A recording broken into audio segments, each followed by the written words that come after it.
இந்த பொண்ணு கொதிக்கிற தண்ணி எடுத்து அவ அக்காவுடைய முகத்துல ஊத்திடுறா. இதனால அவங்க அக்கா ரொம்பவே கோவப்பட்டு இந்த பொண்ணோட கண்ணத்துல பலார்னு அரைஞ்சிடுறா. ஒரு அடி மட்டும் இல்ல, அந்த பொண்ணை நல்லாவே அடிச்சிடுறா. இதனால அந்த பொண்ணு ரொம்பவே கோவமாயிட்டா. அப்புறம் பக்கத்துல இருக்கிற பொண்ணுங்க எல்லாருமே உடனே போலீஸ்க்கு கால் பண்ணி இவங்க அக்கா மேல கம்ப்ளைண்ட் கொடுக்கவும் ஆரம்பிச்சுட்டாங்க.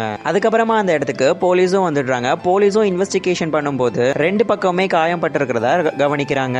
இந்த அக்கா மட்டும் இல்ல, தங்கச்சிக்கும் அடிபட்டிருக்கு. சோ அதே நேரத்துல இந்த அக்கா மேல அவ ஊத்துன வெண்ணியோட அடையாளமும் போலீஸோட கண்ணுல படுது. தென் போலீஸும் அங்க இருந்து இதனால எதுவும் பண்ண முடியாம போயிடுறாங்க. அதுக்கப்புறமா இந்த ரெண்டு பொண்ணுங்களுடைய அப்பாவும் வந்து நிக்கிறாரு. தென் அந்த அப்பா வந்த உடனேயே இங்க என்ன நடந்ததுங்கிறத பத்தி கொஞ்சம் கூட கேட்காம உடனே வந்து இந்த அக்கா கறியை பிடிச்சு கண்ணத்திலே அரைஞ்சிடுறாரு. இதனால கோவப்பட்ட இந்த பெரிய பொண்ணும் தன்னுடைய அப்பான்னு கூட பார்க்காம அவரையும் பலார்னு அறைய விட்டுறா. அதாவது 7 வருஷத்துக்கு முன்னாடி என்ன நடந்திருக்குன்னா, இந்த பொண்ணு எந்த ஒரு தப்புமே பண்ணாம அவங்க அப்பா தன்னுடைய 2வது பொண்ணை காப்பாற்றணும் அப்படிங்கிற ஒரே காரணத்துக்காக தன்னுடைய மூத்த பொண்ணை பிடிச்சி ஜெயில போட்டிருப்பாரு. இதனால தான் மூத்த பொண்ணு லவ் பண்ணிட்டு இருந்த அந்த பையனும் நீ தப்பானவ அப்படின்னு சொல்லிட்டு அங்கிருந்து போயிடுவான். இதனால இந்த பொண்ணு ரொம்பவே மனசுடைஞ்சு போயிருப்பா. தென் அந்த காயங்கள்னாலதான் இவ இந்த அளவுக்கு ஸ்ட்ராங்கா இருந்திருப்பா. இப்படி இவங்க 3 பேரும் இங்க சண்டை போட்டு நிக்கிறத பார்த்த உடனே அந்த பையனும் அங்கிருந்து வர ஆரம்பிக்கிறான். தென் அவனும் வேகமா ஓடி வந்துட்டு உனக்கு என்ன ஆச்சு, ஏன் உங்களுடைய வாயில பிளட் வருது அப்படின்னு சொல்லிட்டு வந்து ரொம்பவே பாசமா இந்த அக்கா பொண்ணு கிட்ட வந்து பேசிட்டு இருக்கிறான். என்னதான் இந்த பையன் 7 வருஷத்துக்கு முன்னாடி இந்த பொண்ணு ஜெயிலுக்கு போனதை பார்த்துட்டு இந்த பொண்ணு கிட்ட பேசாம இருந்தாலும்